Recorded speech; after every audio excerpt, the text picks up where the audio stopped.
a lot of times I think we're just sitting around waiting, well, I don't have anybody to be accountable with, and kind of, well, where are you going? What are you actively doing to put yourself in that situation? Because what I found is that you tend to find what you're running after.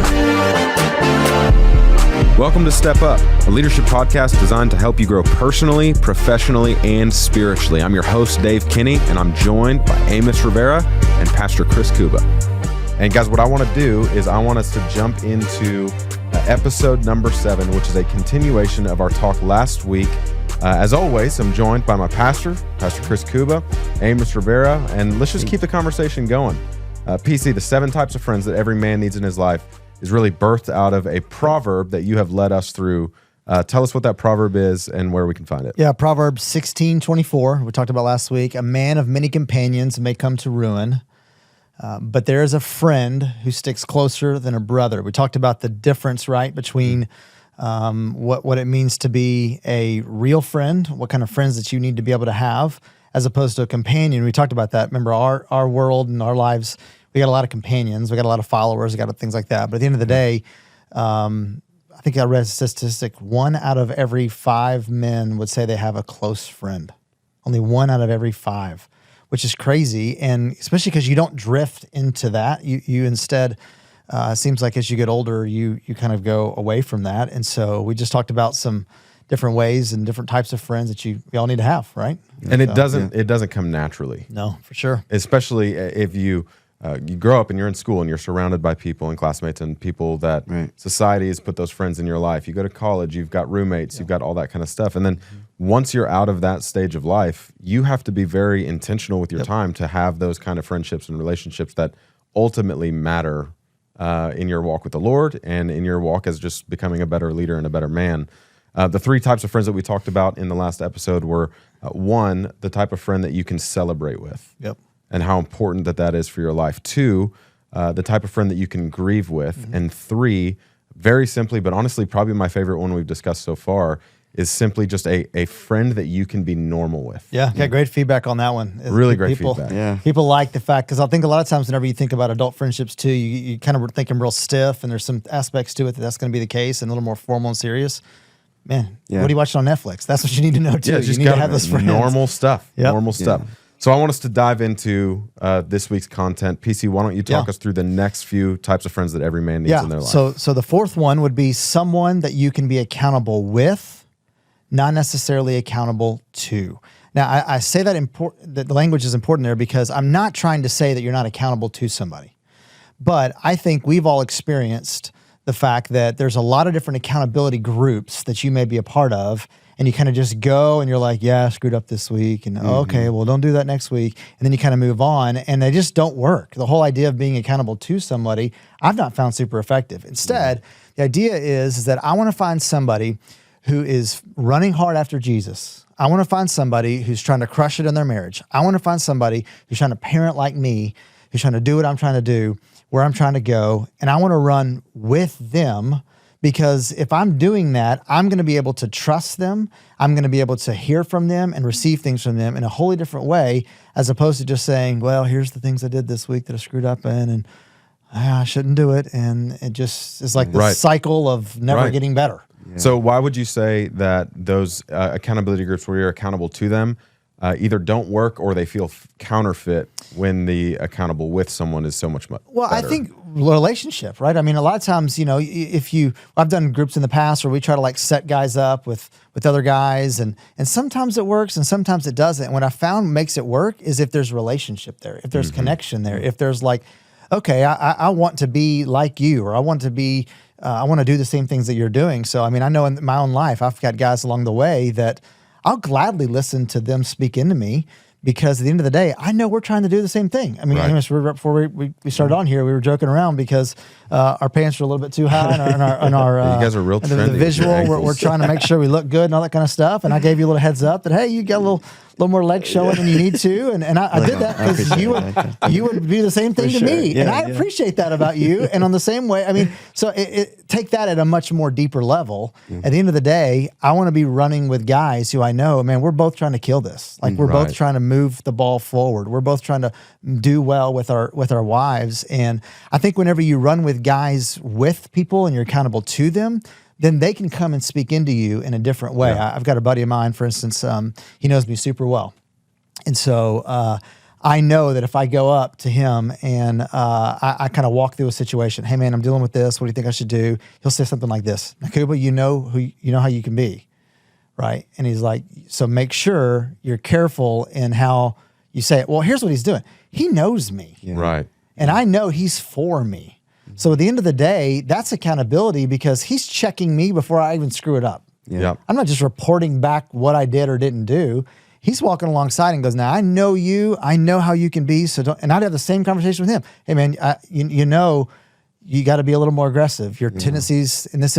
So there's that, we're walking with each other, and it allows there, I think, to be a level of accountability that I believe is way more serious and way more effective than just a report card. Yeah. I agree. And I think the accountable to somebody can get really disingenuous really quickly. And if we're just being honest about it, guys get really good at lying. Oh, for sure. Yeah. Hey man, did you look at porn this week? Were you the type of husband that you needed to be this week? How'd you do at work this week?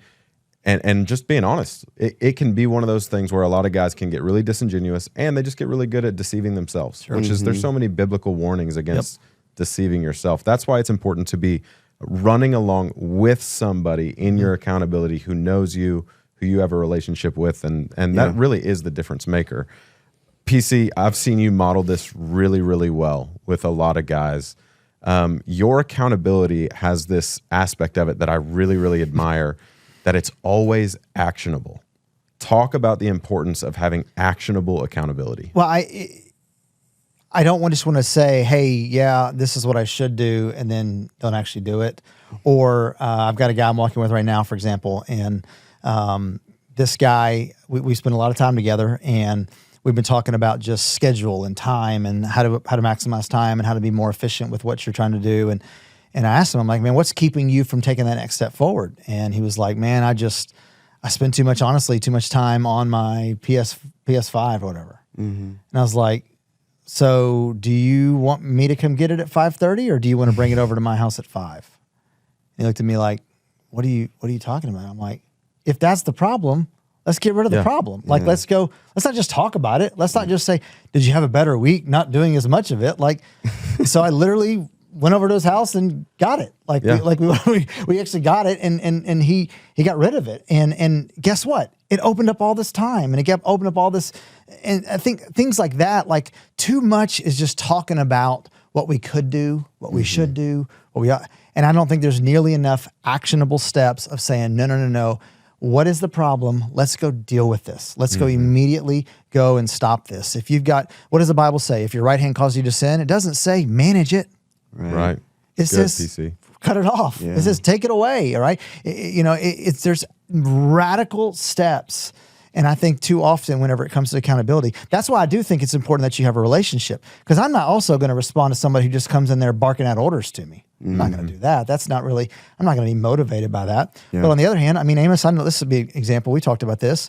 One time you had a meeting that was late, and I think I think I reached out to you and said, hey, you reached out to me, in fact, and you said, hey, just want to let you know, I'm meeting with this person. I'm going to be in the office late, just giving you a heads up. I wasn't upset by that. I was honored by that, because at the end of the day, I want that for you, and I would want you to want the same thing for me. And so, I think I told you, hey, in the future, I'll stay there longer and just make sure, so it's not an awkward situation. That's a deal where we're running hard together. Yeah. We're running with each other. We're trying to get to the same finish line. And so therefore, if I've got to do some certain things to help you, or you got to do some certain things to help me, or we're going to over communicate as opposed to under communicate, that is a whole different level of accountability other than just I did do this, I didn't do that, and whatever. And then we just kind of sit in this like shared mess, and we're never any better year after year. Yeah. Time Thinking after time. about like the accountable to, where sometimes we can get in this place of just deceiving ourselves, but the accountable with, it almost shifts our mentality and even our behavior to want to grow and to want to do better for ourselves, as well as challenging those that we're doing life with. Which is, that is the goal, right? I think so much of accountability, and I think so much of having that person that you can be accountable with, is really built on the goal of keeping the end in mind. Like making sure that those people in your life know, I want to be about this. I want my life to look like this. And having that shared goal that you speak out loud and someone else can be able to call you out whenever you're not aiming your life in that direction, which is really important. Okay, I have a question for you that's kind of left field a little bit. PC, in your life, how have you seen that exemplified well through other people? To me? To you. Let me think about this. I mean, I remember being in a meeting once back in my previous church, and I remember I reacted a certain way in the meeting, and I thought I was totally good in that way. I mean, I thought my response was, well said and whatever else. And I had a buddy of mine who pulled me aside and says, "Hey, man, you're completely off." In that meeting, I was like, whoa, I kind of fought back. Like, what do you mean? I thought what I said was helpful and needed and whatever. And all that stuff may be true. But he said, yeah, you may be right in what you said, but you were wrong in how you said it. And I was like, okay. He said, well, here's what I'm going to get you to do. You have the opportunity by tomorrow to go and to apologize for the way you handled that. Or if not, I'll be happy to go with you. But either way, you're doing it. Yeah. Well, I'd like to think that I would have done it. But let me just tell you, I did it with a lot more urgency because I had a buddy who not only called me out, but it's like, we're going to go make this right. Yeah, I'm not going to I'm just going to call it out and say, oh, look what you did. A true friend, I think there's a difference. Like, I'm accountable to a boss. I'm accountable to certain people that may be mentors and things like that in my life. I don't think it's bad to have that, but we're talking about a friend I want to be accountable with. Yeah. That's the distinction that's different. That guy was a friend to me. Yeah. He was a friend to me, and it forced me not just to say, man, everything's easy. He forced me to do something that was kind of hard. I had to eat some humble pie. I had to admit some things. But you know what? The fact that he was not only calling me out and telling me to do it, but the fact that he was willing to go with me in that, right. That made a huge difference. And I think I want to be that type of friend for other people where they say, man, I want to run next to him. Right? I don't know much about cycling, but I've heard there's a draft. Right, so there's this concept where you have teams that will they'll do their cycling races, and then you'll rotate who's in front, and basically the other two people get as close as they can behind them, and it's supposed to help pull the other ones along. I want to be in that kind of relationship to where we're going at the same pace, like we're going in the same direction. We're both trying to get to the final outcome, and we're all going to cross the finish line together. And that's where I think that accountable with, like, I got to pull my weight, and then at times I'm going to let them pull me too. It's really interesting that you bring that up because on my son's baseball team, one of the other dads just did the MS 150 race. Oh, nice. This past weekend. And so I was talking to him about it last night at dinner, and he talked about his draft buddy. That's what he called him. Okay. And essentially what they'll do is, he said every 30 miles or so, they would switch, and that guy would be in the front, and the other guy would draft behind him. 30 miles later, they would switch in order to give each other a break and be able to catch that headwind for the other person and all that. Really, whenever it comes to accountability and running the race that God has called us as men and as leaders, that's the mindset that we should have. Yeah. So let's talk about this. How do you go find that accountable person? I mean, the easiest answer, I think, is church. I think that's the place that those are the types of people that I want to be around. But I think in that, it's not even a situation where it's always got to be the same age and the same life stage. Certainly that's preferred if that can take place, getting in a group. I got a couple of guys that I run hard with that are in my small group, and we're in similar life stages. And so therefore we can do this very thing. Like it can lead to that. But man, I'd also tell you historically, I think you can think back in my own life. I've looked at guys who have marriages and have parenting. They run in such a way, and can I just get lunch with you? Can I just get breakfast with you? And I just spend time with those guys. And what I found is that I'm learning a lot from them, but as a relationship begins to develop, it also allows me to I'm accountable with them, right? I mean, they have a vested interest in me and vice versa. So I think that's one. I think you just need to look and see, who do you want to be? Who is it that you want to go and model and emulate? And then I think you got to go run towards them. Run where they're running. Run next to them, right? It's a lot of times I think we're just sitting around waiting. Well, I don't have anybody to be accountable with, and kind of. Well, where are you going? What are you actively doing to put yourself in that situation? Because what I found is that you tend to find what you're running after. Yeah, that's good. So, and I think it's also as simple as having the courage to ask that person, "Hey, would you mind being a person in my life that I can be accountable with?" Yeah. And it's like, that seems awkward or whatever, but at the end of the day, Do you care more about it being awkward or being productive with your life and Sure. the Yeah, for direction that sure. you're aiming your life? So Well, but a that's lot really of times good. it can start just with a friendship and a relationship. And I mean, I look back and think about some of the guys in my life that I'm accountable with. I'm not even sure we've ever necessarily had the clarifying conversation. Sure. It's just we're both friends chasing after the same thing. And because of our natural just talking stuff out, hey, how's things going with your kids? Because we've had a lot of conversations about how to raise our kids well. Yeah. Right? Right. And so it just sort of naturally leads into that next thing. I think for some sure. of that too is, and I'm just noticing this as I'm getting older, is finding people that you can pour into that are in that same kind of vein. Like right now, I'm in a worship team and we've got creative people on our team, and some are married and some have children. And even thinking about like, oh, well, they've been married for a certain amount of years, and I start encouraging them and challenging them. Or if it's, oh, they've got kids that are younger than ours and pouring into them, and that starts to will into. So it's not just looking for people who have been married longer or have had children longer, but even people that you can be pouring into around you. Because at the end of the day, you're going to want to be better at your marriage Right. because you're trying to make sure to do that. Yeah. The key is just, make sure there's that relationship that you're both trying to achieve the same thing. You'll just hear it totally differently for sure. So Iron sharpens iron, as Yeah. one man sharpens another. So the type of friend to be accountable with, not to be accountable to all the time, but to be accountable with. That's the type of friend every man needs in their life. PC, why don't you introduce the next type of friend that you have to have in your life as a man? someone to laugh with. You just need somebody that, like, at the end of the day, like, when you think about them, you kind of immediately start laughing. I've got like a text group of a bunch of college buddies. So like if there's, it kind of goes dormant for a while. And then all of a sudden, whenever there's any kind of Baylor sporting event, because we're all Baylor guys, like I look down and there's like 65 text messages, right? And I just know that the group's blown up. And I just prepare myself because I know this is about to be funny. Like it's about to be, and man, I love those relationships. I love the fact that that's the case, and it's just kind of an immediate pre-laugh before I even like kind of talk to them. But also just guys that you can kind of get with. It's different than the normal with. I think it's just also just that you can just make fun of each other. Yep. And you're not offended.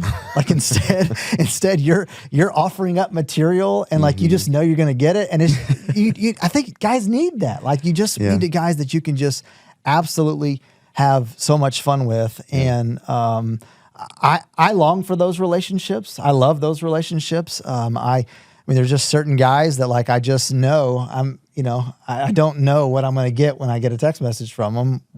What it's going to be. It's good. But I have a feeling it's probably going to be really, really funny. Yeah. And it just causes me not to take myself so seriously. And I think it also causes me to just laugh. I mean, what does the Bible say? The Bible says that a joyful heart is good medicine. Yeah. Like I think a lot of times we just need to relax a little bit, and we're uptight and we're trying to raise families and we're trying to do well at work and all those types of things. But man, we also just need to make fun of ourselves. That's exactly right. I've got a buddy like that. His name is Shane. You've met Shane before. Yeah. Shane is a guy in my life. Every single time his name comes up and on a text on my phone, I prepare myself because I know it's about to be funny. And occasionally we'll just call each other and be like, "Hey man, what's going on?" And we'll just shoot the breeze for a little while. 15 minutes into that phone call, I am rolling laughing. And then later I'm talking to my wife about something that Shane did or said or whatever. And it's just the ability to level the playing field, laugh at yourself, have someone else make fun of you, you make someone else, and no one gets offended. And it's just a good time. Every single time Shane and I talk, it's just good for my soul, I feel like. It's just a good thing for my soul.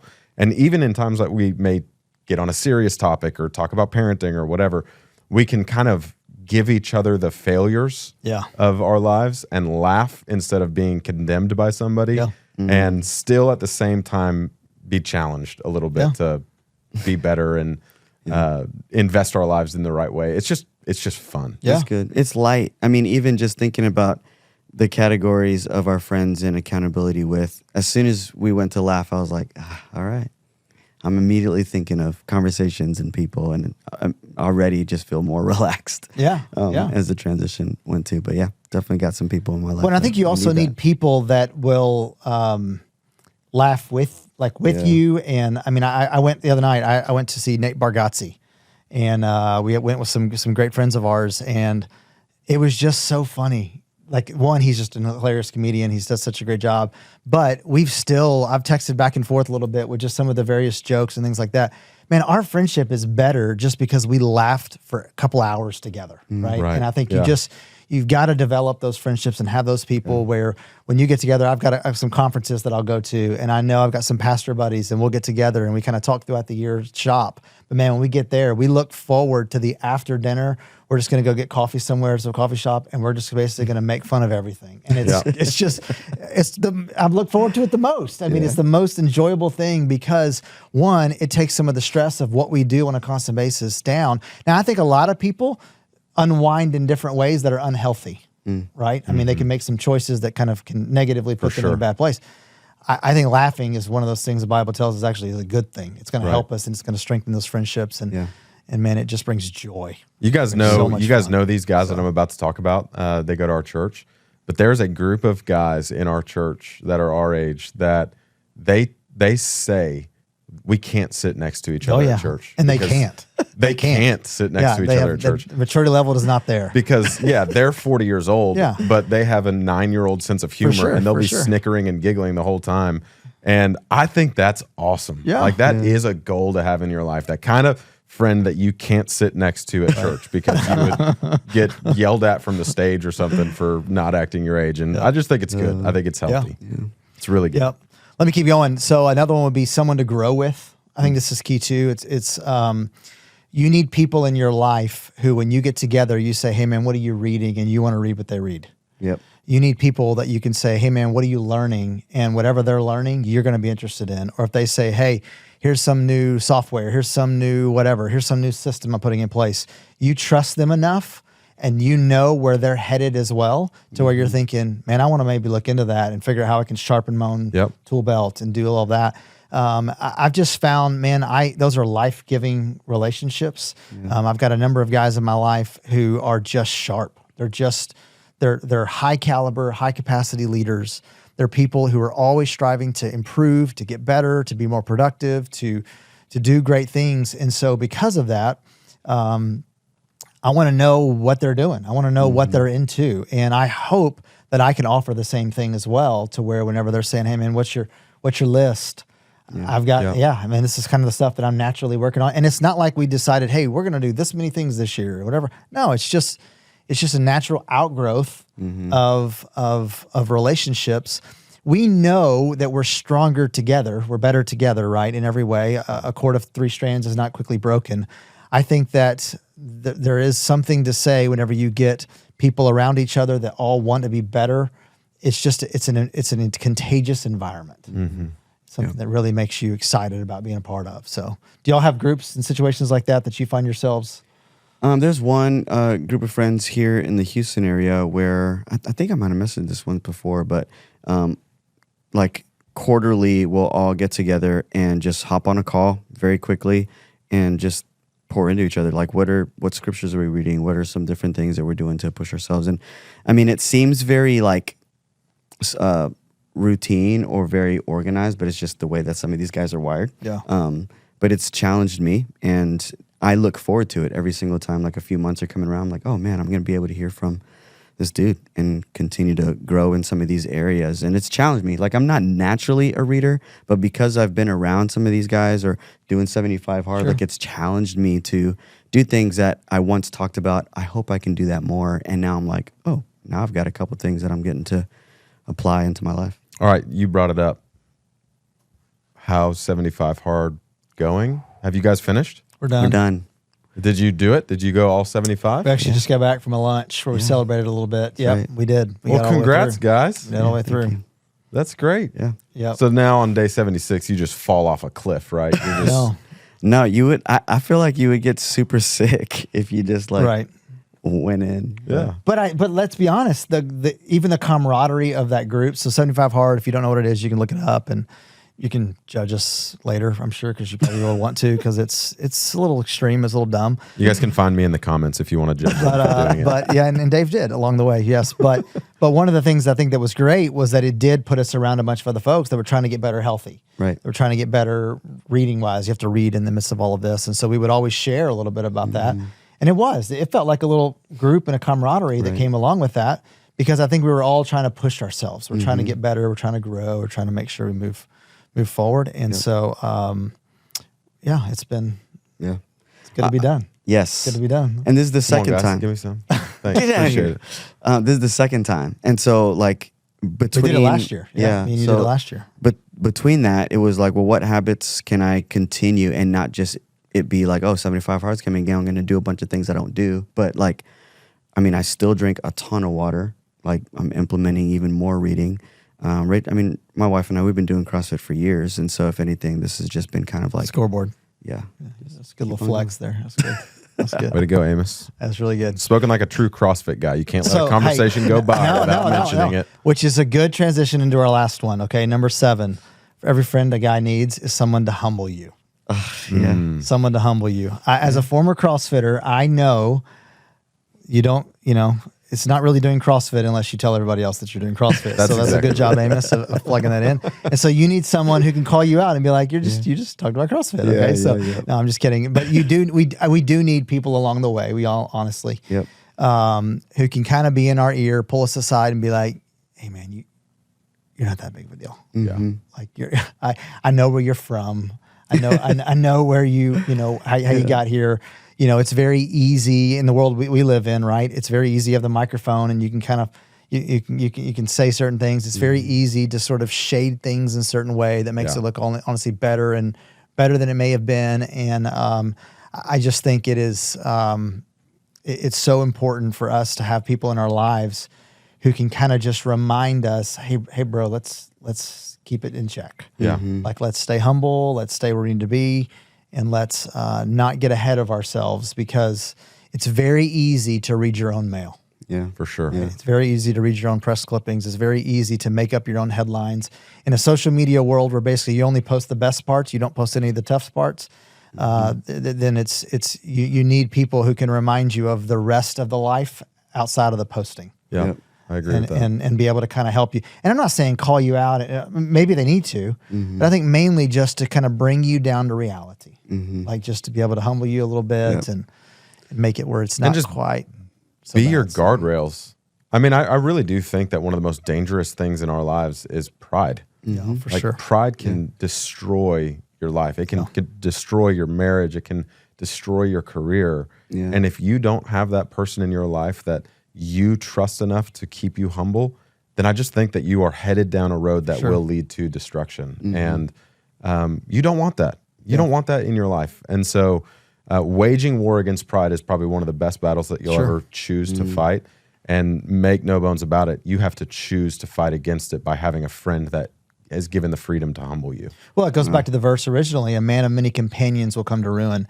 You want to know how you get a bunch of companions? Surround yourself by people who tell you how awesome you are and don't tell you anything else but that. That's exactly right. That's a companion. That ain't a friend. Yep. Yeah. But there's a friend that sticks closer than a brother. What does a friend do? A friend will tell you, like we talked about earlier, he'll celebrate with you. That's one of the original ones. Yeah. But I think he'll also have the ability to be able to say, okay, that's awesome. I mean, I'm glad everybody else thinks you're a big deal, but I still think you're still my friend. You're just Dave. You're just the whatever. normal guy, and I think that's important. Man, all of these things are just so needed. I was at a doctoral seminar not too long ago that I lead through Southern Seminary, and I was with a bunch of guys, and we went around the room, and I asked them what is the thing they want most, and man, it was amazing to me. Out of these high capacity, high caliber guys, one of the things that came up over and over again is, I just want a friend. I just want a friend.